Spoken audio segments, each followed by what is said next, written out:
let me tell you something that might surprise you.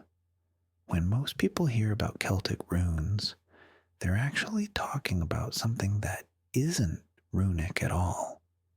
The ancient Irish script we're about to explore, carved into hundreds of standing stones across Ireland and Western Britain, has nothing to do with the Norse runic alphabets. And yet, the term Celtic runes persists, wrapping these mysterious notched stones in layers of misconception that obscure their far more fascinating reality. What we're really discussing is Ogham, pronounced O-um or O-jam, an alphabet so distinctive that when you first encounter one of these stones standing in a wind-swept Irish field, you might think you're looking at some kind of tally marks or counting system rather than written language. And here's where it gets interesting. Some researchers actually think you might be onto something with that instinct. The journey we're about to take will strip away centuries of romantic invention and New Age mythology to reveal the genuine mysteries of Ogham. We'll walk through boggy Kerry fields where stones have stood for 1,500 years, decipher the actual meanings hidden in medieval manuscripts, and confront one of the most successful cases of historical misinformation in modern paganism. By the end, you'll understand not just what Ogham was, but what it has become, and why that distinction matters more than you might think. Stand at the edge of Ballacrovain Harbour in County Cork, and you'll see something extraordinary rising from the hillside. A stone pillar stretches over 17 feet into the air, the tallest Ogham stone in existence, carved with a single dedication running up its left edge. The inscription reads, Maci Decedus Avi Toranias, marking this as belonging to Mac Daiche, grandson of Torna.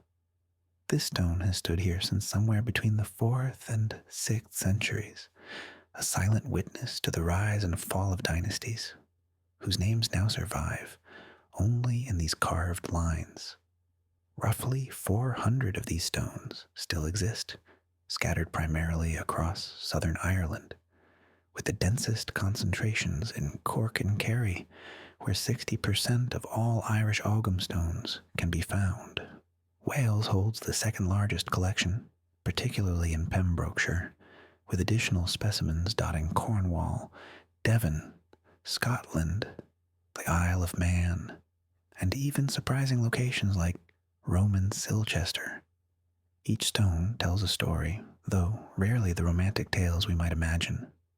The alphabet itself is beautifully stark. 20 original letters divided into 4 groups called Aikmi, each containing 5 characters.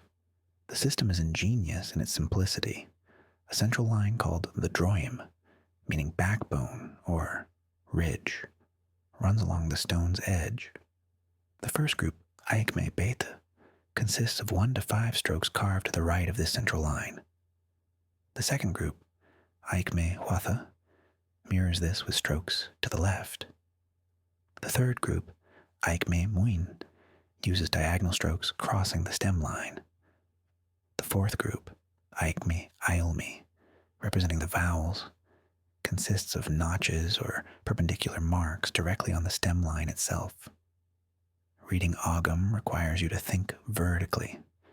The inscription typically runs from bottom to top, as a tree is climbed, according to the medieval sources. Some stones show the letters running over the top and down the other side when the carver underestimated how much room the name would take. These moments of miscalculation, frozen in stone, remind us that real people with real concerns created these monuments, sometimes running out of space just like a child writing in a school notebook.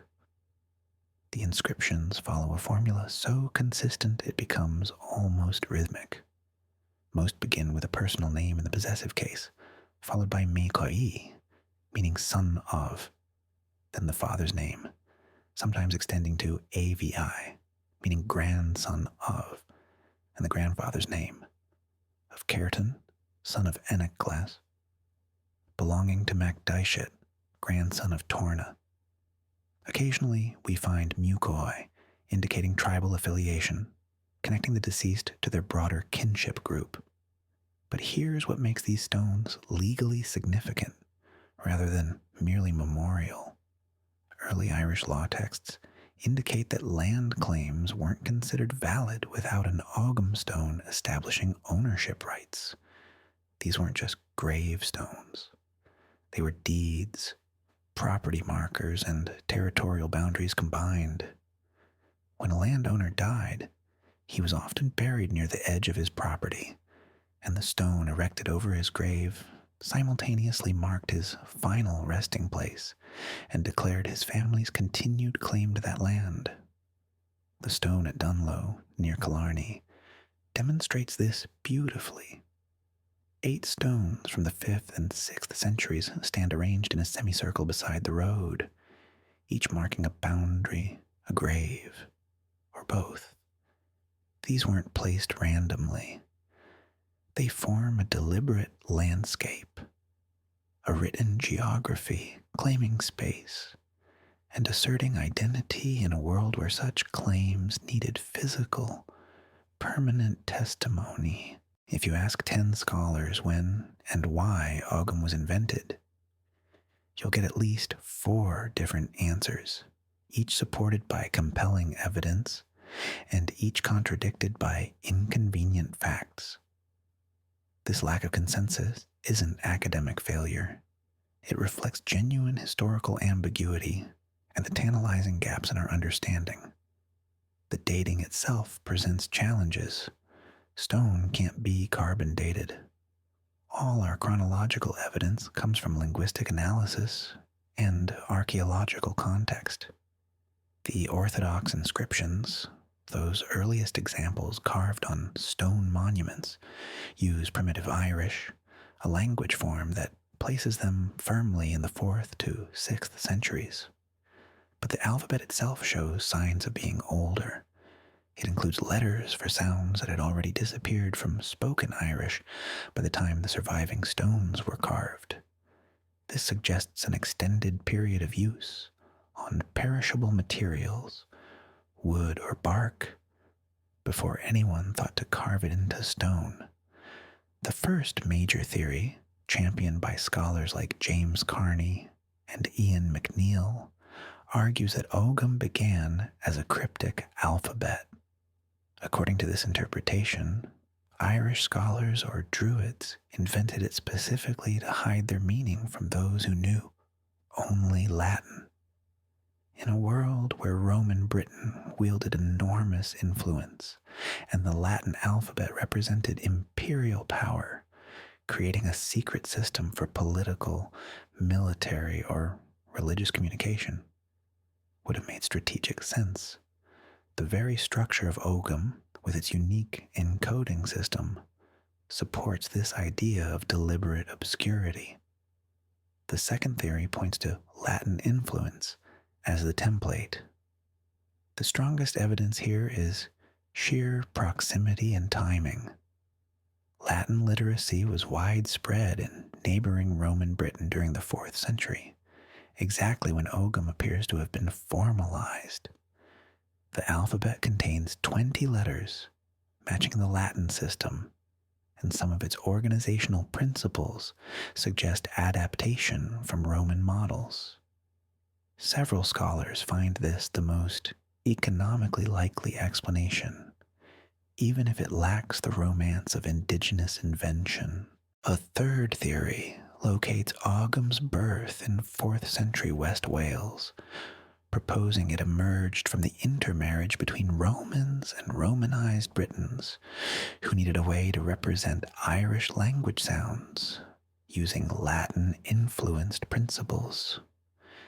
This would explain the bilingual inscriptions found in Wales, where Ogham and Latin often appear together on the same stone, each encoding different linguistic traditions in a single monument. The Welsh inscription commemorating Vortiporius, a 6th century king of Dyfed, demonstrates this hybrid cultural moment when multiple writing systems coexisted and influenced each other. The fourth theory, once popular but now largely dismissed, claims Ogham originated in Cisalpingol around 600 BCE among Gaulish Druids. R.A.S. McAllister, who first proposed this, suggested it began as a hand signal and oral language, transmitted secretly through generations before being written down in early Christian Ireland.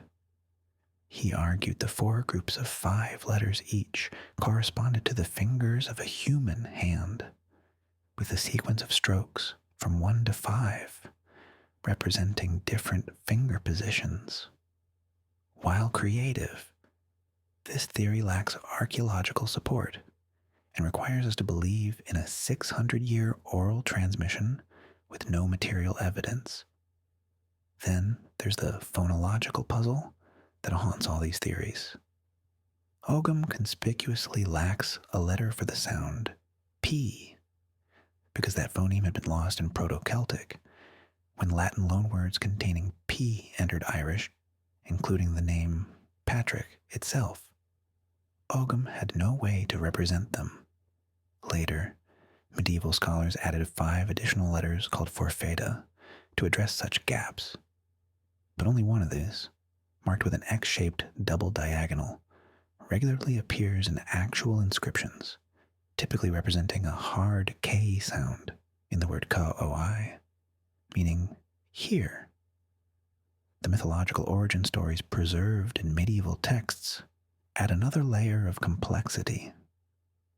The 11th century Lebor Gabala Aaron claims Ogham was invented shortly after the fall of the Tower of Babel, while the 15th century Ari Kipnanekes makes similar claims.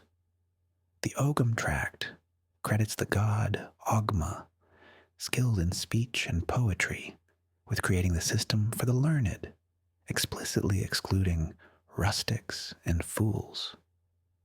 These stories tell us more about how medieval Irish scholars wanted to understand their heritage than about actual origins, but they reveal the prestige Ogham held in Irish cultural memory. What we can say with confidence is this: Ogham represents a sophisticated response to the challenges of representing Irish language sounds in written form, developed by people familiar with Latin literacy, but determined to create something distinctively their own. Whether that impulse was cryptographic, practical, legal, or all three remains genuinely uncertain. Before we drown in scholarly debates, let's talk about what we know people actually used Ogham for. The evidence, both archaeological and textual, points to purposes far more mundane and infinitely more interesting than mystical divination. Land ownership tops the list. As we've seen with the stones themselves, these monuments functioned as legal documents. Early Irish legal texts make this explicit. Without an Ogham stone declaring ownership rights, a land claim could be challenged. In a society without written contracts in the modern sense, where oral testimony and physical markers carried legal weight, these stones weren't decorative. They were essential infrastructure for maintaining social order and property rights across generations. Territorial boundaries followed naturally from this. Stones placed at the edges of properties didn't just commemorate the dead, they warned the living. Cross this line, and you're entering land that belongs to this family, this Tuath, this lineage. The stones at Dunlow work precisely this way, creating a written geography that would have been legible to anyone who could read Ogham, declaring sovereignty through inscription. But here's where things get speculative in interesting ways. In 2025, researcher Robert John Langdon proposed that Before Ogham became a phonetic writing system, it might have originated as a tally system, a way of recording quantities and transactions. Look at some of the stones with fresh eyes, he argued, and you'll notice that not all inscriptions follow the name formula.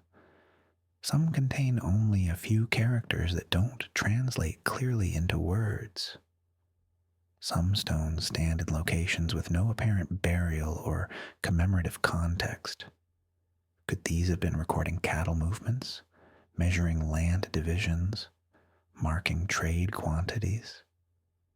Pre-literate societies needed visual records long before they needed to record names. The structure of Ogham, with its groups of 1 to 5 strokes, would work perfectly for counting systems based on fingers and hands. When stone circles, previously thought to be purely ceremonial, started being reinterpreted as potential trading hubs and economic centers, the tally stone theory gained unexpected traction. The medieval texts hint at other uses. The Ogham tract and other sources mention Ogham being carved into wood or metal for short messages, ownership marks, and cryptic communications. Some messages appear to have been deliberately obscure, designed to be read only by those with specific knowledge. The tale Talkmark Etain describes the Druid Dalan taking 4 yew wands, writing Ogham on them, and using them for what might be divination, though the text frustratingly doesn't explain his method. There's also evidence for finger Ogham, or hand Ogham, systems where the body itself became the writing surface. By treating the shin bone, or the bridge of the nose, as the stem line, and using fingers to indicate the strokes, messages could be communicated silently across distances. Several medieval sources describe these techniques, suggesting Ogham functioned as both a written script and a signed language, though we lack the detailed instructions that would allow us to reconstruct these systems with confidence. Business records, genealogies, and numerical tallies all appear in the textual evidence as potential Ogham applications. The Ogham tract specifically mentions its use for keeping lists and records. In a culture transitioning from pure oral tradition to written documentation, Ogham would have served as a bridge technology, allowing important information to be preserved without requiring full Latin literacy or the more complex apparatus of manuscript production. Julius Caesar, in his writings about the Celts, noted their preference for memorizing poetry rather than writing it down, worried that written text would vulgarize knowledge and impair the memory of scholars. Ogham's emergence marks the moment when this cultural attitude began to shift, when certain kinds of information, particularly legal and administrative data, needed permanence that memory alone couldn't guarantee. Around the 8th century, something remarkable happened. Ogham, which had flourished on stone monuments for 3 centuries, began appearing in an entirely different context, the margins and pages of medieval manuscripts. This transformation tells us that Ogham didn't simply fade away as Latin literacy spread. Instead, it became an object of scholarly fascination, a symbol of Irish linguistic heritage, and occasionally a tool for mischief. One of the most delightful examples comes from St. Gallen manuscript 904, a copy of Priscian's Latin grammar, now preserved in Switzerland. An Irish scribe, perhaps nursing the effects of too much mead from the night before, scrawled the word la third in Ogham across the upper margin.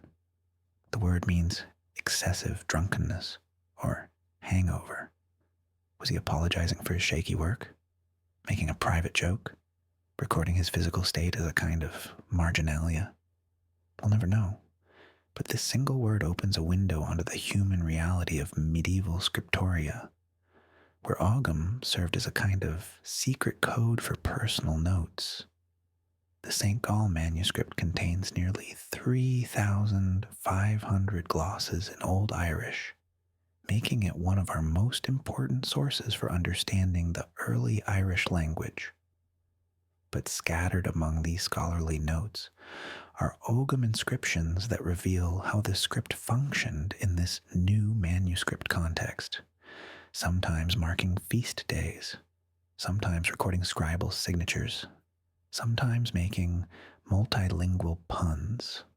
One 8th century manuscript combines Ogham with runes to create a German translation of a Latin word, demonstrating the playful linguistic creativity of medieval Irish scholars working in continental European monasteries. The Stow Missal, dating to the early 9th century, includes a scribal signature in Ogham, sonid dinos, not hidden, not secret, simply an alternative way of writing one's name, perhaps signaling particular pride in Irish identity at a time when Latin dominated formal writing. These casual uses suggest Ogham retained cultural prestige, even as it lost its practical dominance. But manuscript Ogham went far beyond casual marginalia. The great medieval grammatical texts, particularly the Are Sepnaenises and in Lebor Ogham, treated Ogham as a sophisticated system worthy of serious scholarly attention. These weren't antiquarian exercises in preserving dead knowledge. They were active attempts to understand, systematize, and expand the possibilities of Ogham. The Are Sepnaenises, or Scholar's Primer, compiled between the 7th and 9th centuries with a core possibly attributable to the scholar Chenfeilad, who died in 679, presents Ogham within a comprehensive framework of Irish language origins, prosody, and alphabet derivation. It claims divine origins for the script and treats it as an essential component of philotic knowledge, the specialized learning of Irish poets and scholars. Most significantly, for understanding Ogham's meanings, the medieval manuscripts preserved the Bríatharogaim, the word Oghams, or poetic kennings that explain each letter. A Bríatharogaim is a 2-word alliterative phrase that metaphorically captures the essence of a letter name. 3 complete lists survive, each attributed to a legendary figure: Bríatharogaim Moraine, Mike Moeen, Bríatharogaim Mike in Och, and Bríatharogaim Con Cullen. Let me give you specific examples to show how these work. For the letter B, Beath, traditionally glossed as birch, the kennings include withered foot with fine hair, grayest of skin, and beauty of the eyebrow. These aren't descriptions of birch trees. They're poetic evocations of the letter's symbolic resonances. For the letter H, Uath, glossed as hawthorn, but actually meaning horror or fear. The kennings read assembly of packs of hounds, blanching of faces, and most difficult at night. These kennings reference social gatherings, emotional states, and temporal qualities, not botanical characteristics. And here's the crucial point that demolishes one of the most persistent myths about Ogham. Medieval scholarship has definitively established that only 8 letter names, at most, actually refer to trees. Beath does mean birch. Fearin means alder. Sile means willow. Tweer means oak. Call means hazel. On means ash. That probably means yew. That's 7 certain tree names, possibly 8.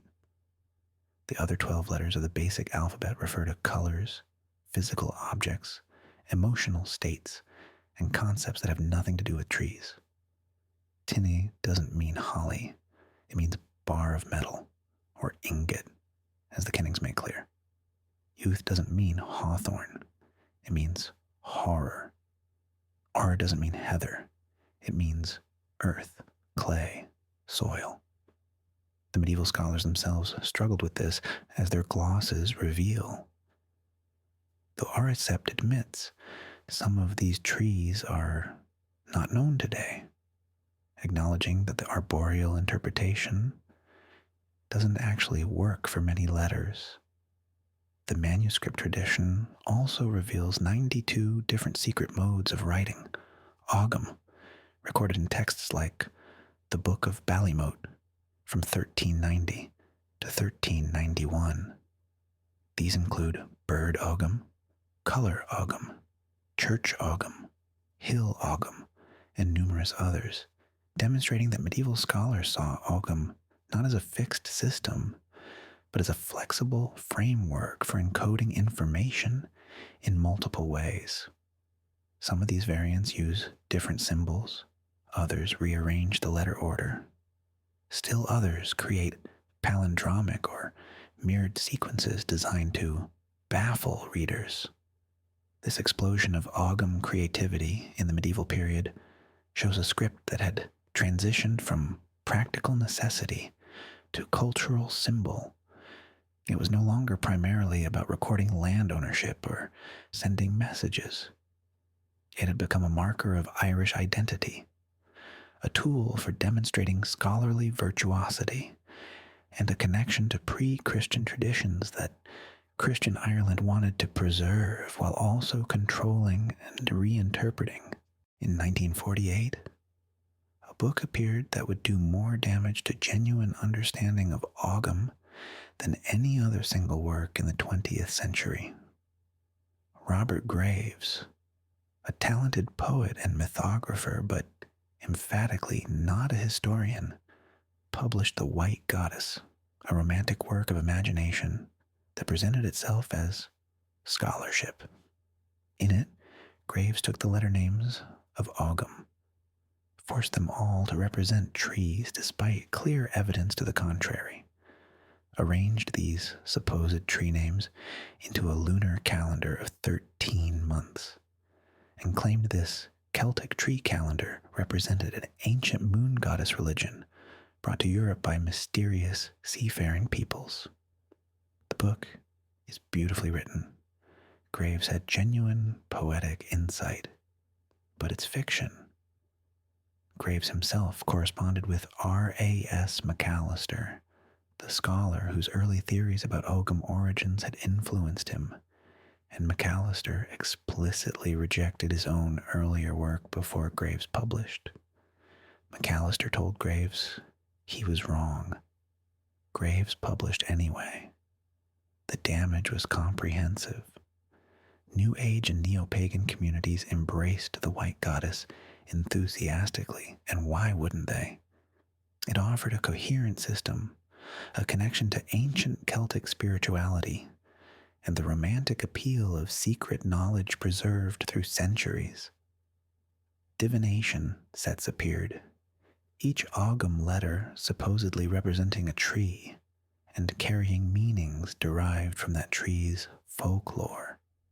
The Celtic tree calendar was printed on posters, taught in workshops, and sold as ancient wisdom, except none of it was ancient. The trees Graves assigned to various letters didn't match the medieval sources.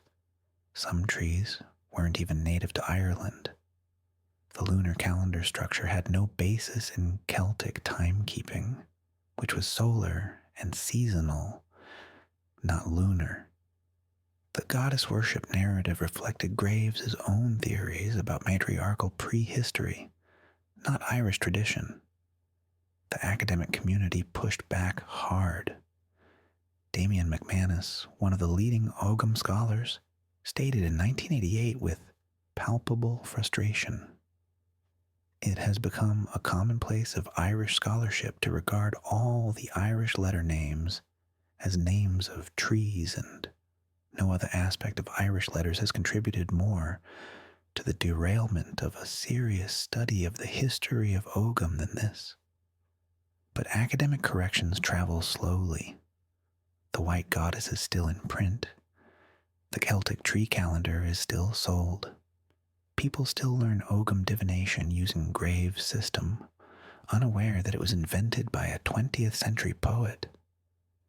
The irony is that this misinformation obscures something genuinely interesting: the actual medieval meanings preserved in the Bríatharogaim, which are far stranger and more complex than simple tree associations. Why does this matter? Because it separates us from authentic historical understanding.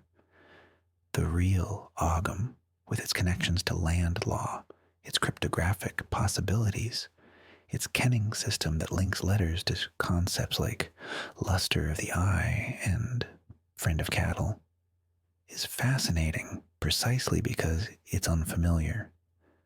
Reducing it to a tree calendar makes it comprehensible, but false, comfortable, but disconnected from the culture that created it. Moreover, the Graves mythology creates a false equivalence between Ogham and Norse runes, which is where that term Celtic runes comes from.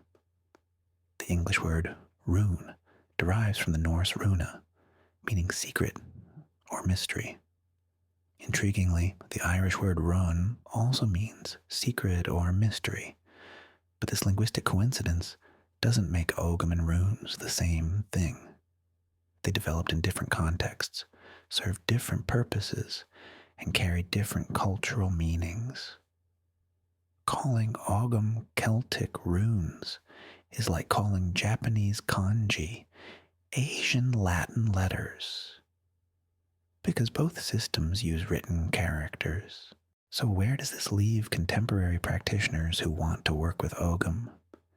This is where we need to make careful distinctions between historical reconstruction, living tradition, and creative innovation. The 19th century saw Ogham's revival as part of broader Irish cultural nationalism. As Ireland sought to reclaim and celebrate indigenous traditions distinct from English influence, Ogham became a powerful symbol. Artists incorporated it into jewelry and design. Scholars studied the surviving inscriptions with renewed intensity. The script appeared on monuments celebrating Irish heritage, including modern grave markers, the most recent Orthodox example being an 1802 stone in Aheny, County Tipperary. This nationalistic revival established Ogham as a living symbol of Irish identity, not merely an archaeological curiosity. That matters because it means Ogham has continuous cultural significance, even after it stopped being a practical writing system. The distinction here is important. The script hasn't been in unbroken use since the medieval period, but neither has it been completely forgotten or divorced from Irish culture. Contemporary pagan and polytheist practitioners have embraced Ogham enthusiastically, but the community is split between different approaches. Reconstructionists attempt to work with Ogham based strictly on historical sources, using the Bríatharogaim from medieval manuscripts as their primary meanings, and acknowledging where historical evidence ends.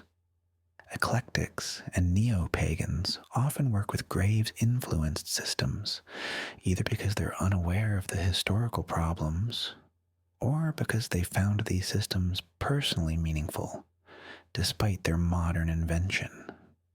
Here's the honest assessment. We have no reliable historical evidence that Ogham was used for divination in the way modern practitioners use it. The Tochmark Etain reference to Delan's yew wands is tantalizing but frustratingly vague. The medieval sources discuss Ogham as a writing system, a scholarly subject, and occasionally a cryptographic tool, but they don't provide divination instructions. However, the medieval Irish practice of fidlana, divination by wood, is attested. If people were practicing divination with wooden sticks, and Ogham was carved on wooden sticks, it's not unreasonable to speculate they might have intersected. But speculation isn't evidence, and responsible practitioners acknowledge this distinction. Modern divination methods include casting marked sticks or stones on a cloth, drawing individual letters from a bag, and using various spreads borrowed from tarot or created specifically for Ogham. Some practitioners make their sets from the actual trees associated with each letter in the medieval glosses, while others use simple wooden dowels. The methods vary widely because there's no authoritative historical tradition to follow. The debate between historical authenticity and personal meaning is legitimate and ongoing. Some practitioners argue that since we can study the medieval manuscripts, learn the actual kennings, and work with the documented associations, we should base our practice on that foundation rather than Graves' inventions. Others argue that spiritual practices evolve, that Graves' system has proven meaningful to many people, regardless of its historical accuracy, and that forcing contemporary paganism into a purely reconstructionist mold denies its nature as a living, adapting tradition. The Ogham Academy, founded by Irish scholar and practitioner Laura O'Brien, represents an attempt to bridge this divide. O'Brien, who has a master's degree in Irish history with a thesis on Ogham and Irish identity, teaches Ogham based on manuscript sources while acknowledging that modern spiritual practice necessarily involves interpretation and innovation. Her approach is study the sources, understand the history, then decide consciously what you're doing and why. This seems like the healthiest approach. Work with Ogham if it calls to you, but know what you're working with. If you prefer the Graves-based tree calendar because it speaks to your practice, use it, but acknowledge it's a modern creation.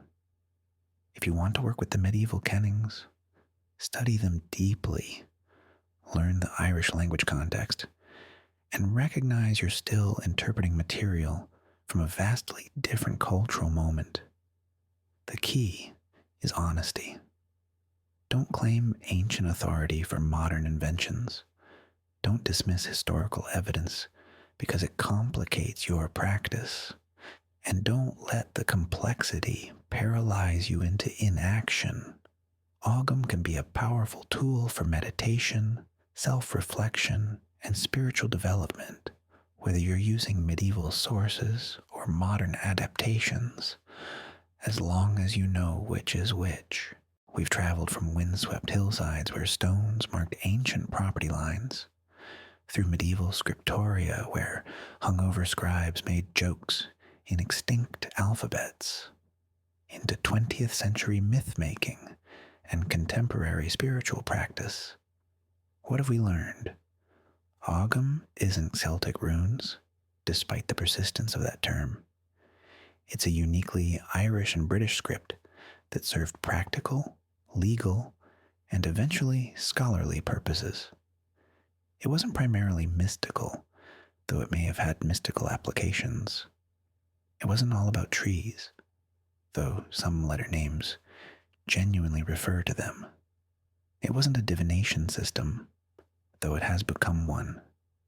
The real history is richer than the invented mythology, precisely because it's unfamiliar and complex. Land ownership encoded in stone, cryptographic possibilities that let Irish speakers hide meaning from Latin readers, kennings that connect letters to concepts as strange as luster of the eye and withered foot with fine hair. These authentic mysteries don't need romantic embellishment. Understanding the true origins of Ogham doesn't diminish its power. If anything, recognizing the gaps in our knowledge the genuine uncertainties about its creation and early use makes the surviving evidence more precious. Those 400 stones standing across Ireland and Britain aren't just archaeological specimens. They're voices from a moment of cultural transition when Ireland was negotiating between oral and written culture, indigenous tradition, and Roman influence, the power of memory and the permanence of stone. For practitioners, this understanding offers firmer ground. Build your practice on what we actually know and be creative about what we don't, but know the difference. The medieval kennings, properly studied, offer layers of meaning no invented tree calendar can match. The Bríatharogaim connect letters to human experience, emotional states, social relationships, and natural phenomena in ways that reward deep meditation. For scholars, the work continues. Digital imaging and three-dimensional scanning offer new ways to analyze weathered inscriptions. Linguistic analysis keeps revealing nuances in the primitive Irish preserved on these stones. The debate about origins remains genuinely open, which means discoveries are still possible. And for all of us, Ogham stands as a reminder that the past is never quite what we expect. It's stranger, more complex, occasionally more mundane, and ultimately more interesting than our fantasies about it. Those mysterious notches on Irish stones aren't arbitrary decoration or mystical symbolism. They're people's names, their legal claims, their attempts to secure their place in the landscape, and their families' futures. They're the mundane made eternal, written in an alphabet we're still learning to fully understand. So the next time someone mentions Celtic runes, you'll know better.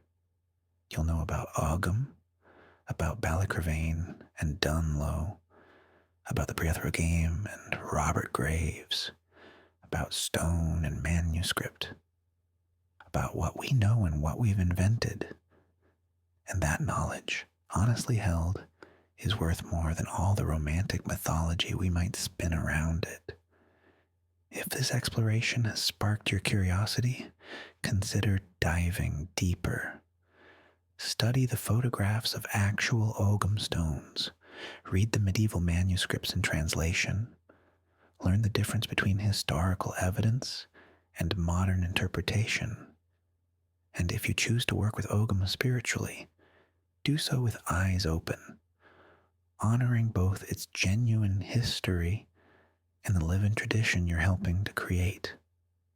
Now, if you found this deep dive into the true mysteries of Ogham fascinating, hit that like button and subscribe for more mythology content that separates historical fact from modern fiction. Because the real stories are always more interesting than the myths we tell about them.